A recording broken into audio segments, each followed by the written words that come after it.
नमस्कार, आप देख रहे हैं अपने उत्तराखंड में हूं आपके साथ संदीप तिवारी। लोकसभा में करीब 13 घंटे की लंबी चर्चा के बाद वक्फ संशोधन बिल पास हो गया है। वहीं आपको बता दें कि लोकसभा में इस बिल को लेकर विपक्षी दलों ने बिल का विरोध कर काफी हंगामा भी किया, लेकिन कोई फायदा नहीं हुआ। इसी क्रम में बीजेपी प्रवक्ता आरपी रतूड़ी ने कहा कि बीजेपी वोटों के लिए कार्य नहीं करती, वह सिर्फ जनहित के मुद्दे उठाती है। और साथ ही कहा कि लोअर और मिडिल क्लास के अल्पसंख्यकों के लिए यह बिल मील का पत्थर साबित होगा।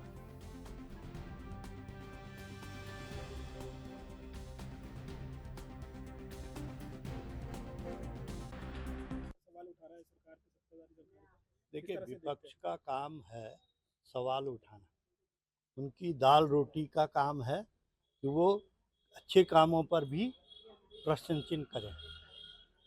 भारतीय जनता पार्टी केवल वोटों के लिए काम नहीं करती, वो जनहित के कामों को उठाती है। और आप ये देखेंगे कि वक्फ बोर्ड का जो विधेयक आया है, ये मुसलमान जो छोटे तबके का था, गरीब तबके का था, निचले तबके का था, उसके लिए ये बड़े लाभदायक होगा। इस पर कुछ लोगों की नज़र होती थी, गिद्ध दृष्टि होती थी। आदरणीय नरेंद्र मोदी जी ने उस गिद्ध दृष्टि को हटाने का काम किया और आम जो निचले तबके का मुसलमान था, गरीब था, जिसके उपयोग में वक्फ बोर्ड की संपत्ति का काम आना चाहिए था, वो अब आएगा। अब तक तो केवल तुष्टीकरण की राजनीति कांग्रेस करती रही है और वोटों की राजनीति करती रही है, तो वो अब उनकी दाल रोटी बंद करने का काम आदरणीय नरेंद्र मोदी जी ने कर दिया है कि अब वक्फ की संपत्ति का काम उस मुसलमान के काम हित में आएगी जो उसका वाजिब हकदार। उत्तराखंड वक्फ बोर्ड के अध्यक्ष शादाब शम्स ने वक्फ संशोधन बिल को लेकर बड़ा बयान दिया है। वायरल वीडियो में उन्होंने कहा कि गरीब मुसलमानों को प्रधानमंत्री मोदी से उम्मीद है और इसीलिए हमने इस बिल का नाम उम्मीद रखा है। उन्होंने केंद्रीय मंत्री किरेन रिजिजू को उम्मीद की किरण बताया है। उन्होंने आरोप लगाया कि पूर्व की सरकारों और अध्यक्षों ने वक्फ को लूटा है। उन्होंने कहा कि जो लोग विरोध कर रहे हैं वे मुसलमान ही नहीं हैं, वे तो राजनीतिक मुसलमान हैं।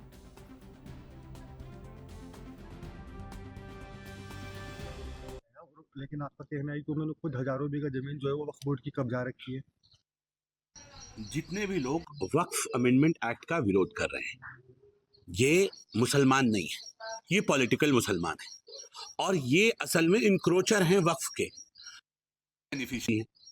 आप ऊपर से लेके नीचे तक जितने मुस्लिम पर्सनल लॉ बोर्ड के मेंबर्स हैं, जितने ये मुस्लिम तंजीमें चल रही हैं या जमात है या जो लोग साथ में आए हमदर्द बन के दिखा रहे हैं या ओवैसी साहब हैं, ये सब लोग वक्फ के इंक्रोचर हैं। तो बताइए, वक्फ बोर्ड की संपत्ति 200 बीघा के ऊपर अकबर अहमद डंपी का कब्जा है, कांग्रेस के यूथ संजय गांधी जी के साथी उत्तराखंड के अंदर, जहां 200 बीघा में रिसोर्ट बनाया हुआ है।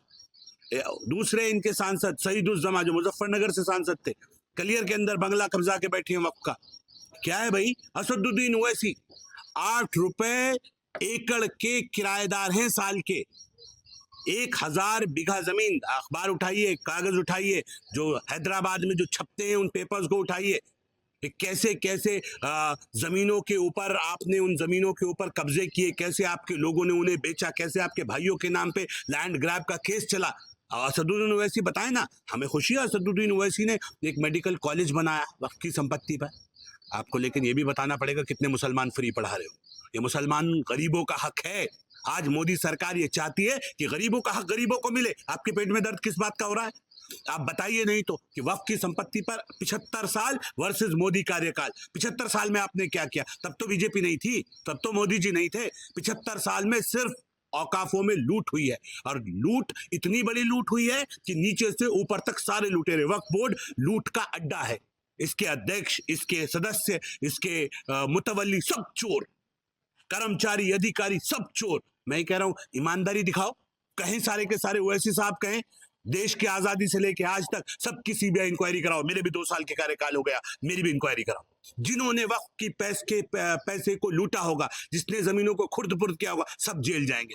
उनकी प्रॉपर्टी से रिकवरी हो ना, ऐसा थोड़ी चलेगा। गरीबों का हक मार के चंद अमीर बैठ जाए और अपने आप को मुसलमानों का रहनुमा बताए, ये नहीं चलना चाहिए। हमारा मानना है ईमानदारी पे आइए। आपने जो पैसा, जो आप इतना तिलमिला रहे हैं आज वक्फ के ऊपर, इतना बोल रहे हैं, आपको लग रहा है, आप कह रहे हैं जमीनें व मस्जिदें बंद हो जाएंगी, सारी मस्जिदें छीन ली जाएंगी, सारा ऐसा हो जाएगा, इसलिए क्योंकि आपको लगता है आपकी जो हजारों बीघा जमीन आपके पास, 3,000 करोड़ से ऊपर की प्रॉपर्टी है असदुद्दीन ओवैसी के पास।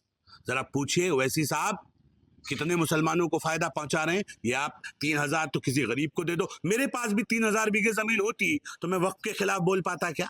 मैं भी नहीं बोल पाता। सच्चाई है। वो लोग जिनकी जा रही है वो चिल्ला रहे हैं, उनको ये डर है ये कहीं गरीब मुसलमानों को ना मिल जाए, ये कहीं पसमानदा मुसलमानों को ना मिल जाए, वो डर है।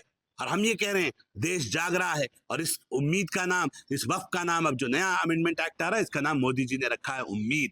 भारत के मुसलमानों को उम्मीद जगी है मोदी जी से, और उम्मीद की किरण रिजिजू जी के रूप में हमें नजर आ रही है कि ये अमेंडमेंट होगा, चीजें बेहतर होंगी। हम अफगान नहीं हैं, हम मुगल नहीं हैं, हम मंगोल नहीं हैं, हम हिंदी हैं, भारतीय मुसलमान हैं।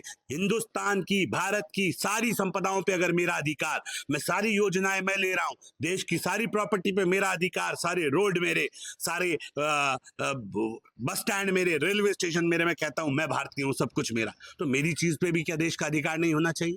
होना चाहिए। और इसलिए हमने कहा कि जो लोग इस सारी ABCD से ऊपर हैं, हमने कहा इसीलिए कि जो वक्फ की संपत्ति पे है इसके ऊपर पहला अधिकार शहीद सैनिक परिवार का है। जो देश के लिए जीता है उसका तो कोई धर्म नहीं होता, तो पहला अधिकार उसे मिलना चाहिए, उसका हक है, सबसे पहले उसे उसका हक दो। अगर ये वक्फ की संपदा है, ये देश के काम आनी चाहिए, ये समाज के काम आनी चाहिए, मुसलमानों के काम भी आनी चाहिए, जो गरीब शोषित वंचित वर्ग है। और तभी देश विश्व गुरु बनेगा जब ये शोषित वंचित वर्ग जो एक हाथ मां भारती का कमजोर हो गया है, उसे भी ताकत मिलेगी। इस साल 30 अप्रैल से चार धाम यात्रा की शुरुआत होने जा रही है। चार धाम यात्रा के दौरान कई बार शिकायत आती है कि कई लोग घंटों लंबी कतारों में दर्शन के लिए खड़े रहते हैं, तो वहीं दूसरी ओर पैसे देकर VIP दर्शन कराए जाते हैं। इस पर केदारनाथ विधायक आशा नौटियाल ने इन आरोपों को नकारा है। आशा नौटियाल ने कहा कि अगर ऐसी कोई शिकायत आती है तो इसके लिए मंदिर समिति है जो मामले का संज्ञान लेगी।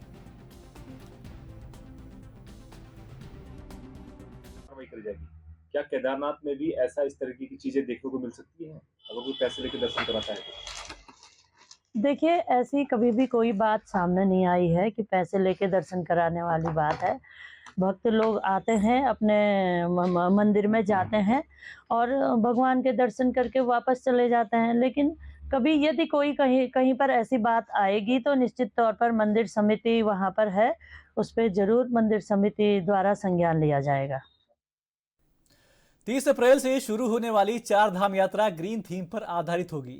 मुख्यमंत्री के आदेश के बाद पॉल्यूशन कंट्रोल बोर्ड ने तैयारी भी शुरू कर दी है। PCB के सदस्य सचिव पराग मधुकर धकाते ने बताया कि सिंगल यूज प्लास्टिक को पूरी तरह प्रतिबंधित कर दिया है। इसको लेकर जिलाधिकारियों समेत अन्य विभागों को भी निर्देशित कर दिया गया है। खासतौर पर प्लास्टिक की बोतल और कचरे के लिए डिजिटल डिपॉजिट रिफंड सिस्टम की शुरुआत की गई है, जिसके तहत हर बोतल पर QR कोड के माध्यम से धनराशि रिफंड की जा सकेगी।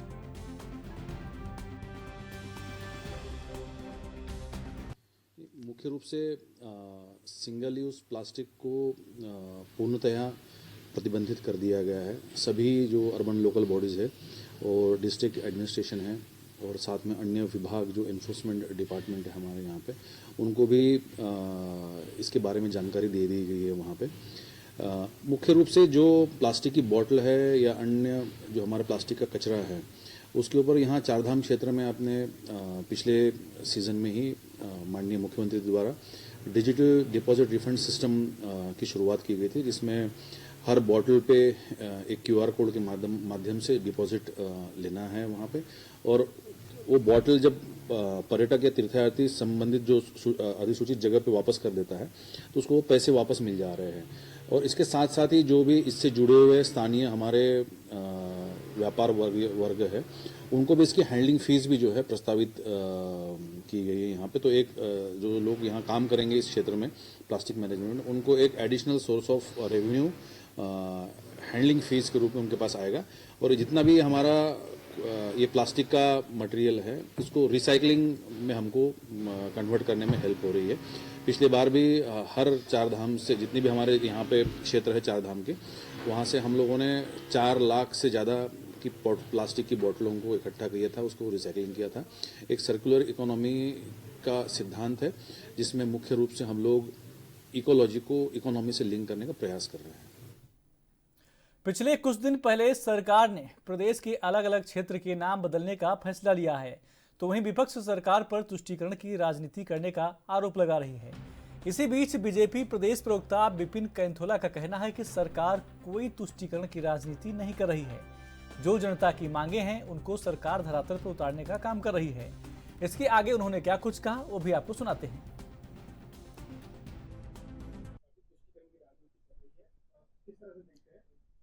देखिए, इस देश के अंदर समाज को बांटने का काम और समाज को बांट करके राजनीति कर रोटियां सेकने का काम कांग्रेस कर रहा है।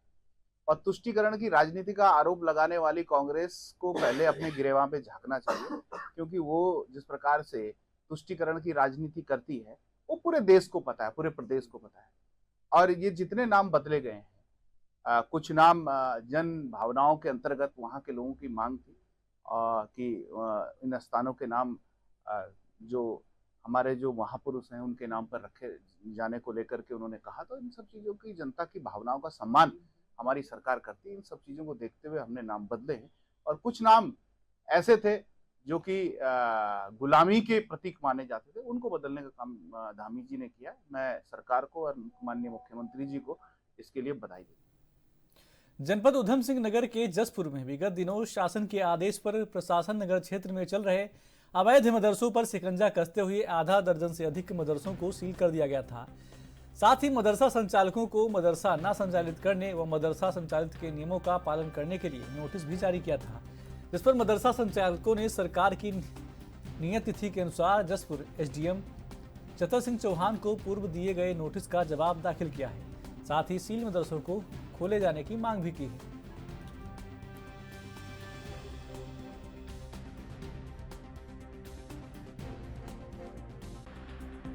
हमारा कहना यह है कि शायद उत्तराखंड सरकार के मुखिया जो हैं हमारे माननीय मुख्यमंत्री जी, उनको कुछ लोगों ने गुमराह कर दिया होगा। तो शायद संभवतः ये कार्रवाई हो गई, क्योंकि हाई कोर्ट से आज रिलीफ मिला है काफ़ी लोगों को। हरिद्वार के कुछ लोग जनहित याचिका लेके गए थे तो हाई कोर्ट से रिलीफ मिला है। हम भी शीघ्र ही एक शिष्टमंडल लेके अपने माननीय मुख्यमंत्री जी को अवगत कराएंगे, अपनी परेशानी से बताएंगे, तो संभव है वो समझेंगे और पूरे उत्तराखंड को उसकी राहत मिलेगी।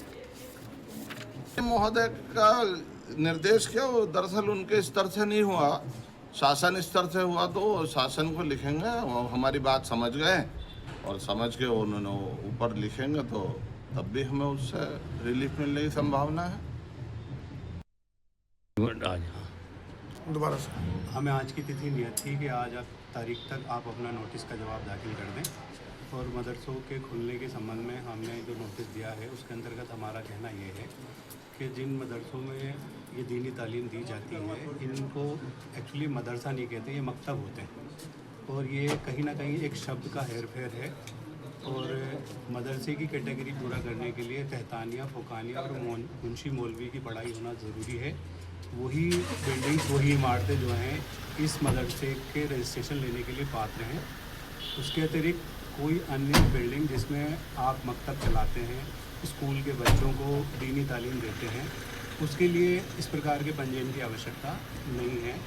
ये बात एसडीएम महोदय अच्छे से समझ गए हैं और उन्होंने इस बात को आगे फॉरवर्ड करने के लिए हमें आश्वस्त किया है।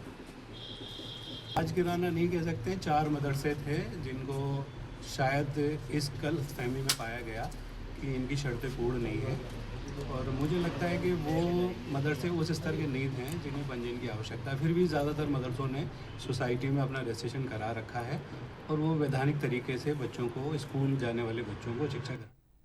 खबरें और भी हैं, छोटा सा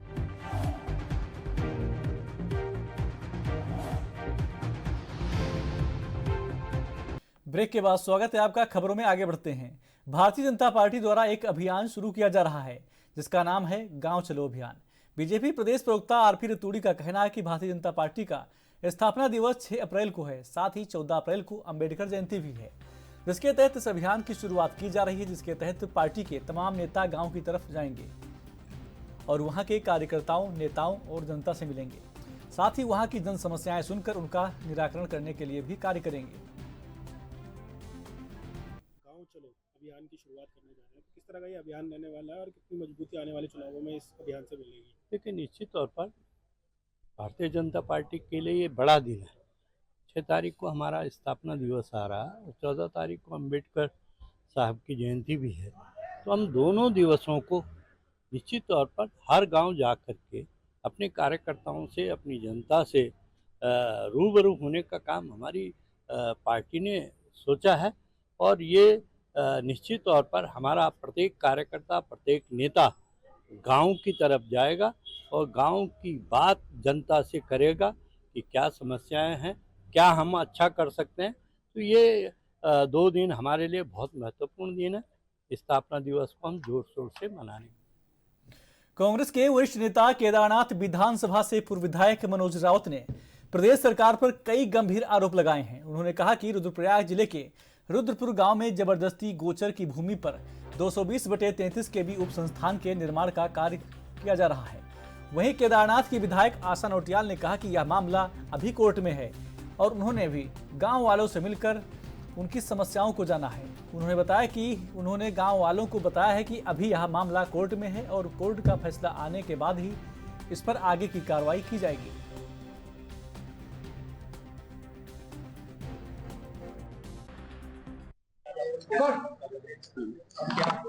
देखिए, रुद्रप्रयाग जिले में एक गांव है, रुद्रपुर गांव है। वो केदारनाथ तीर्थ पुरोहितों का गांव है और भकुंड केदारनाथ के भकुंड भैरव के पुजारी हैं। उस गांव की विशेष परिस्थिति है। उस गांव के पास गौचर भूमि के अलावा न गौचर के रूप में कोई जमीन है, न जंगल के रूप में कोई जमीन है। उस गौचर की भूमि को सरकारी अधिकारियों ने षड्यंत्र करके और फर्जीवाड़ा करके पिटकुल नामक सरकारी कंपनी को दे दिया है और लगभग 10 में वन भूमि हस्तांतरण हो गया है और 13 में इन्होंने लीज करी है। जो सुप्रीम कोर्ट के छत्तीसगढ़ सरकार बनाम पाकुर जागरण समिति निर्णय के विरोध में है। उत्तराखंड सरकार के जीओ हैं कि आप गौचर की भूमि नहीं दे सकते हैं।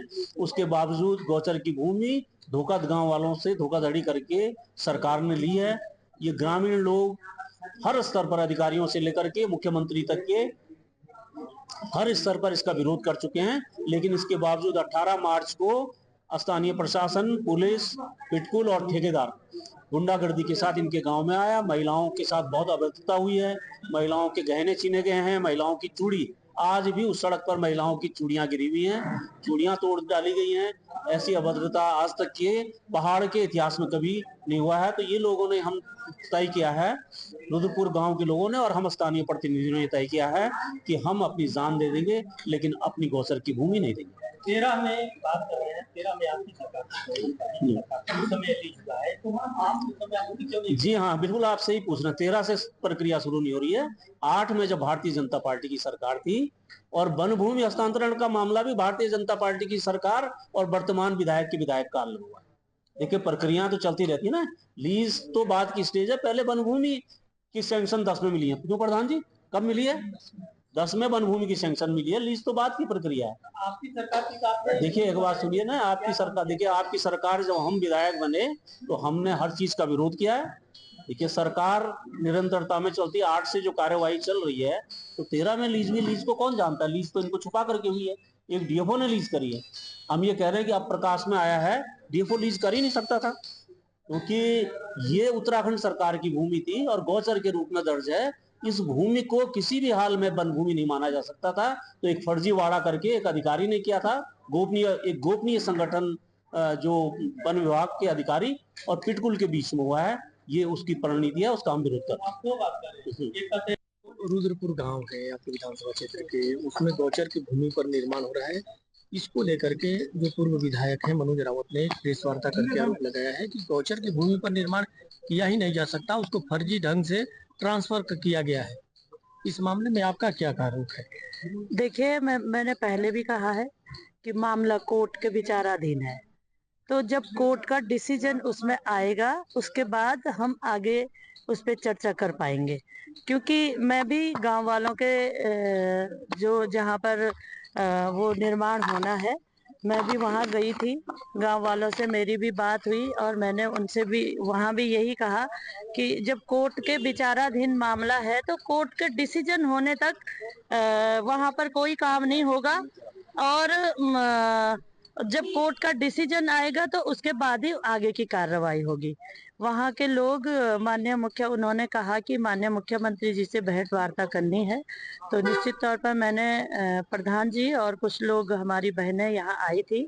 माननीय मुख्यमंत्री जी उनको मिले और उनसे बातचीत हुई, सौहार्दपूर्ण बातचीत हुई। उन्होंने अपने संबंधित अधिकारियों को कहा कि इस पर वार्ता करके मुझे इसके बारे में रिपोर्ट देना।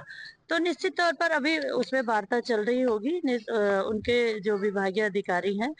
और मनोज रावत जी जो कह रहे हैं वो लोगों को बहुत ज़्यादा बरगलाने की भी कोशिश करते हैं और ये नहीं बता रहे हैं कि 2013 से वहाँ पर कार्रवाई चल रही है।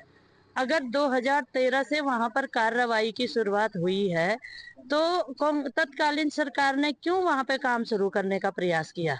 जब वो गौचर की भूमि थी तो वहाँ पर क्यों मीटिंगें करनी शुरू करी उन्होंने, उनकी सरकार ने? तो इसका जवाब भी मनोज रावत जी को देना चाहिए आरोप लगाने से पहले। हरिद्वार बाईपास रोड पर कूड़े के ढेर से जनता को लंबे समय से परेशानियों का सामना करना पड़ रहा है। जनता की समस्या को देखते हुए कांग्रेस प्रदेश उपाध्यक्ष सूर्यकांत धस्माना ने आज वहां जाकर स्थिति का जायजा लिया। इस दौरान उन्होंने बताया कि धर्मपुर विधानसभा क्षेत्र का कारगी, ब्रह्मणवाला, बंजारावाला, इन सभी जगहों पर आम जनता कूड़े के कारण लंबे समय से परेशान है। सम्राट सिटी के नाम पर जो भ्रष्टाचार हुआ है इसकी पोल खुल गई है। जल्दी ही इस समस्या का समाधान नहीं हुआ तो कांग्रेस लोगों के साथ मिलकर इसके खिलाफ विरोध प्रदर्शन करेगी।